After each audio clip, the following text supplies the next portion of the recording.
प्रभु श्री रामचंद्र की जय। अयोध्या धाम की जय।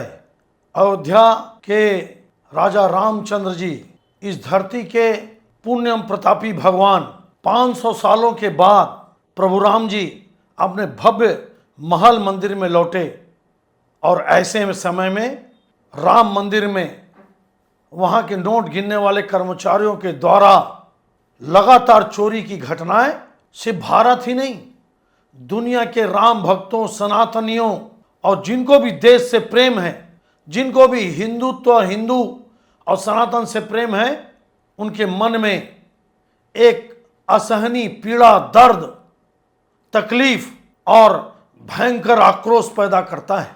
आप सबको मालूम है कि वहां पर मुख्य रूप से 2 ट्रस्ट काम कर रहे हैं। एक मंदिर निर्माण ट्रस्ट जिसके श्री नृपेंद्र मिश्रा जी सर्वे सर्वा हैं, प्रमुख हैं, और दूसरा मंदिर में कर्मचारियों की व्यवस्था, नोट गिनने की व्यवस्था और मंदिर के देख रेख, वहाँ का प्रशासन आदि की व्यवस्था देख रहे हैं श्री चंपत राय जी, और एडमिनिस्ट्रेटर हैं साउथ के श्री गोपाल राव जी। पूरा नियंत्रण मोदी जी या केंद्र के हाथों में है। अगर एक ईंटा भी लगता है तो उसका श्रेय मोदी जी लेते हैं, लेना भी चाहिए। इसमें ले लीजिए ना, जनता फिर डिसाइड करती है कि श्रेय देना है कि नहीं। भव्य उद्घाटन हुआ, देश के हजारों साधु संत सन्यासी और इस देश के गणमान्य नागरिक जिनको जनता अपना आइकॉन मानती है, ऐसे लोग वहां पहुंचे। भव्य उद्घाटन हुआ, कुछ साल बाद ध्वजारोहण हुआ और बाकी के काम वो तो जीवन भर चलते रहेंगे।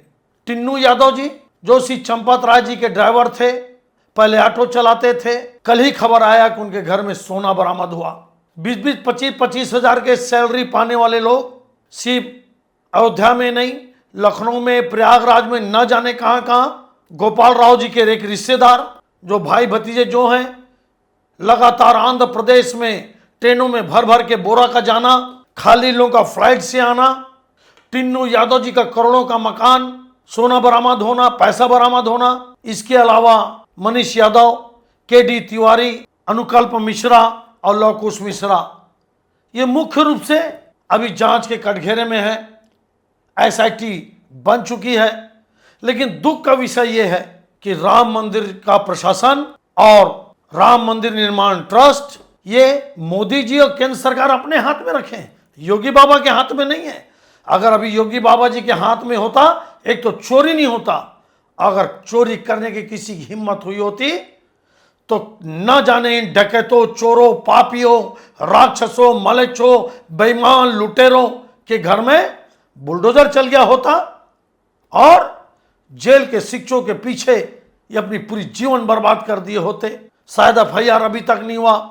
काबिल अफसरों की एक एसआईटी बनी है, एक बड़े पुलिस अधिकारी और अयोध्या और लखनऊ रेंज के आईजी, 1-2 लोग और। लेकिन ये टिन्नू यादव है कौन, जो मुख्य आरोपी है, जिसके ही दस्तखत से वाउचर भरे जाते थे, जिसका प्रभाव था। इसने अपने रिश्तेदारों को भी नोट गिनने में रख लिया, 50 लोग नोट गिनते थे। कुल मिलाकर चंपत राय जी का ये खास आदमी इतना जल्दी करोड़पति अरबपति बन गया।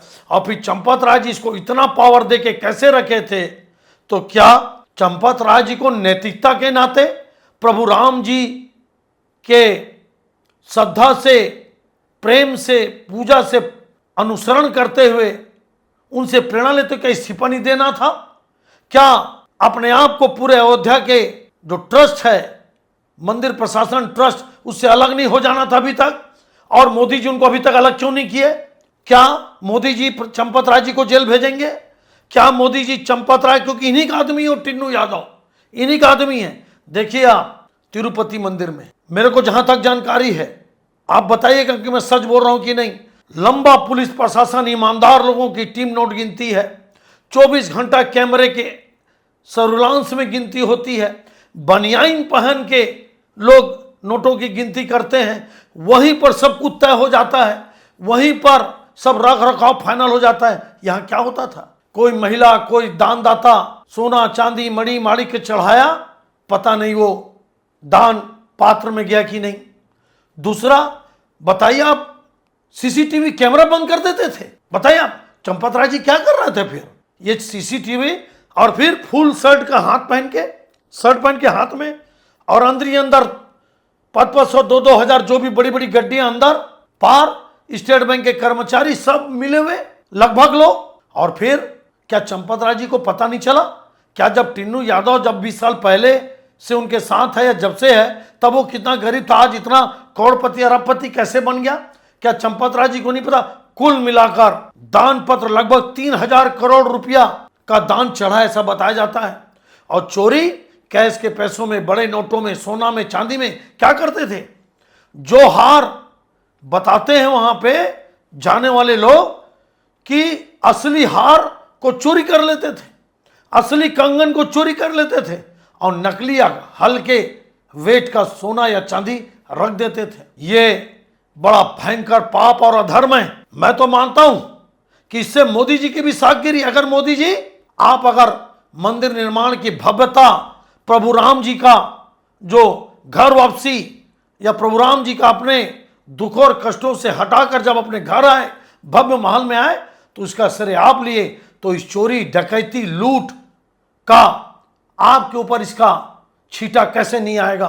और फिर अगर चंपत राय जी जैसे लोग बच गए, अगर चंपत राय जी जैसे लोगों को वहां से हटाया नहीं गया, कड़ा दंड नहीं दिया गया, तो प्रभु राम जी के भक्त भले माफ कर दें, लेकिन प्रभु श्री राम जी दुष्टों को, पापियों को, धर्मों को कभी माफ नहीं करेंगे। मैं तो आश्चर्यचकित हूं कि चंपत राय जी का अभी तक इस्तीफा क्यों नहीं हुआ। और भी जो ट्रस्टी हैं, वो अनिल मिश्रा जी हैं, और भी जो लोग हैं, इन लोग अभी तक हटाए क्यों नहीं गए? नकली जेवर रख देना, 1.5 लाख का बंडल बनता था और उसको 1 लाख रुपए करके वाउचर में चढ़ा दिए, 50,000 रुपए प्रति बंडल से चोरी कर लिए। बताइए, मतलब इनको ना मोदी से डर, इनको ना अमित शाह जी से डर, और इनको प्रभु रामचंद्र जी से कोई डर नहीं।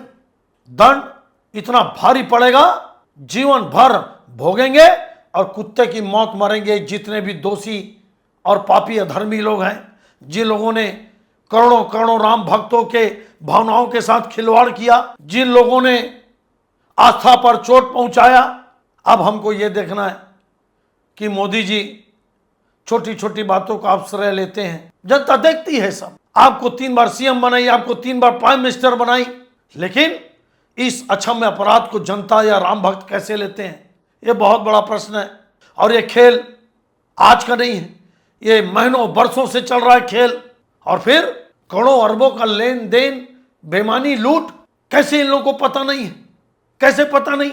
और इसीलिए अयोध्या के साधु संत महात्मा भयंकर नाराज हैं मोदी जी से भी, और इन चोर उचक्के लुटेरों और राक्षसों और पापियों से भी। फैजाबाद का रिजल्ट आपके सामने, लोकसभा का। मेरे को लगता है कि जैसे तिरुपति स्थानम में प्रावधान है, और भी अच्छे अच्छे मंदिरों में आज तक सैकड़ों वर्षों से 1 रुपए की चोरी नहीं हुई। और वहीं पे देखो आप, अखिलेश यादव जी साधु संतों पे अटैक कर रहे हैं। अरे ये कर्मचारी बेईमानी किए, बेईमानी किए आपके कर्मचारी लोग। अखिलेश जी, इसमें साधु महात्मा को आप गाली कैसे बक रहे हो? आपका हिंदू धर्म सनातन के प्रति दुर्भावना और जिहादी सोच फिर परिलक्षित हुआ। आप दंड करने का मांग करिए ना चंपत राय जी के खिलाफ, गोपाल राव जी के खिलाफ, टिन्नू यादव के खिलाफ, मनीष यादव के खिलाफ, अविकल्प मिश्रा जी के खिलाफ, अनिल मिश्रा जी के खिलाफ, इनके खिलाफ दंड का बात करिए, तब हम नहीं करेंगे। फिर मैं बोलता हूं, इस घटना से पूरा देश, पूरी दुनिया, पूरा सनातन समाज अत्यंत दुखी है, और चंपत राय जी के साथ साथ मोदी जी से भी नाराज है। आगे क्या होगा मैं नहीं जानता। जिस ढंग से ईमानदार, कर्मठ और यूपी के सबसे लोकप्रिय, हिंदुस्तान के सबसे लोकप्रिय मुख्यमंत्री, ये रिकॉर्ड में आता, मैं नहीं बोल रहा हूं, योगी बाबा जी को पूरे इन प्रशासन से जिस तरह से अलग करके रखा गया, ये भी दुर्भाग्यजनक है। मैं मांग करूंगा कि इन दोषियों, पापियों, राक्षसों को कठोर से कठोर दंड मिलना चाहिए। जिन हाथों से इन्होंने चोरी किया, उस हाथ को काट देना चाहिए। हालांकि लोकतंत्र और संविधान इसकी इजाजत नहीं देता। फिर भी मैं इतना ही कहूंगा कि मोदी जी, आप इन जिम्मेदारियों से नहीं बच सकते। आपकी जिम्मेदारी सबसे प्रथम है, क्योंकि आपकी ही बनाई ये कमेटी है, आपके द्वारा ही नियुक्त, ये बड़े बड़े जगहों में आपके द्वारा ही नियुक्त किए गए लोग हैं। देखते हैं कि आप कितना कठोर इन राक्षसों को देते हैं। लगभग 200-400 करोड़ का खेल है, कोई तो 500 करोड़ बोल रहा है, नोट भी बरामद हुए। लेकिन अंत में मैं राम भक्त होते हुए प्रभु श्री राम जी से प्रार्थना करता हूं कि अगर मोदी जी न्याय देने में सक्षम नहीं हुए तो आप निर्णय दीजिए, आप ऐसा कृपा बनाइए, आप ऐसा आशीर्वाद दीजिए ऐसे लोगों को जो इन पापियों का अंत कर सके, राक्षसों का अंत कर सके, और राम मंदिर जैसे पुण्य प्रताप जिनका पूरे तीनों लोकों में, पूरे ब्रह्मांड के राजा प्रभु रामचंद्र जी के भक्तों की भावनाओं के साथ खिलवाड़ करके दानों का जो दान, पेटियों का चोरी किए दान, राशियों का जो चोरी किए, इनको कठोर दंड मिल सके। इसी दुखी मन से प्रभु राम जी के चरणों में प्रणाम करते हुए जय श्री राम, जय श्री राम, जय जय श्री राम।